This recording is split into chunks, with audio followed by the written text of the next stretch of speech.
Hi, everybody. Thanks for checking in on your afternoon weather update. I'm meteorologist Mike Witcher. It's a beautiful day around East Tennessee. Hopefully, you get a chance to get out and enjoy it a little bit. It's going to be on the hot side. Have you heard about the news? Yeah, we're talking about a Category 1 hurricane that made landfall earlier this morning along the coastal areas of Florida. And this is a slow-moving storm. Now, what I want to explain on this map here is that ridge of high pressure. And see how that ridge extends all the way over East Tennessee and kind of squashing Debby. So this is going to give us the hotter weather throughout the day today. Debby is going to stay squashed to our south. Eventually, this will break down and it'll shift its way off to the north. But there's a lot of unknowns. This was Brent Butcher, one of the Witcher weather watchers.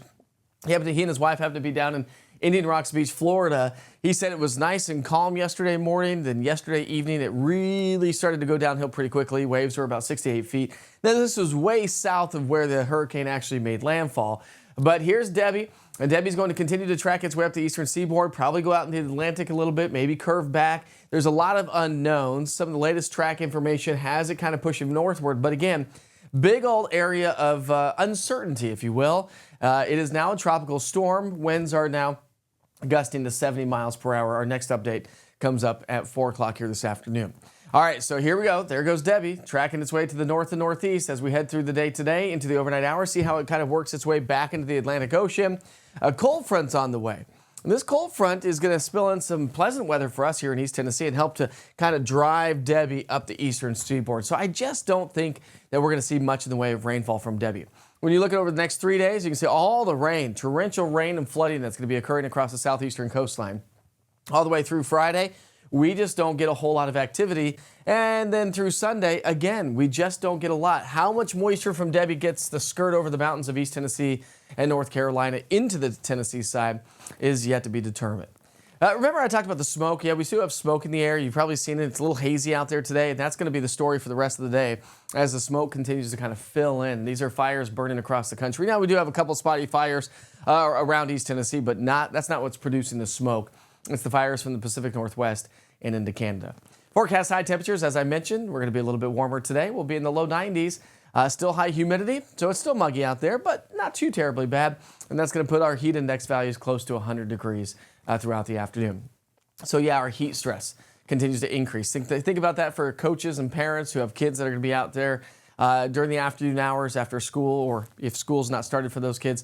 It's definitely going to be a toasty one. This evening, 92 by 6, feeling like 99, 87 by 8, feeling like 94, and then we drop down to about 80 degrees by 10 o'clock tonight. Our rain chances are going to be pretty lackluster here over the next 3, 4, 5 days or so. Even as we get into the weekend, maybe a few afternoon showers. We'll tailor that accordingly, again, in association to what Debby actually does. Here's a local view of your 3, 5, and 7-day outlook by the Weather Prediction Center. The further west from the mountain locations, the less rain that you're going to see over the next 7 days. I think the mountain counties will see those afternoon showers and thunderstorms, and we'll likely see some high-level clouds drift our way associated with Debby as well. So we're going to stay in the low 90s all the way through, say, Thursday. Then as we get into the weekend, that cold front's going to spill in some slightly cooler and slightly drier air. You can see how dew points come down on Sunday down to 65 degrees. If that holds true, that will feel fantastic. But again, heat indices are going to still be pushing the upper 90s to low 100s for several more days. All right, so you can track the tropics with the East Tennessee Weather app. It's a great tool. If you just click on the interactive radar, click on the little cog wheel on the top right-hand side of the screen, click on overlays. You can get the tropical track from the National Hurricane Center. You can get spaghetti plots as well, which is a bunch of information from different models tracking Debby. And, of course, your daily weather forecast updates, which is what you are experiencing right now. Don't forget to log on to easttnweather.com every once in a while. And remember, I'm on Roku TV, Amazon Fire, and also on YouTube. We sure hope you have a great day. Your next weather update's coming up at 5. See you soon.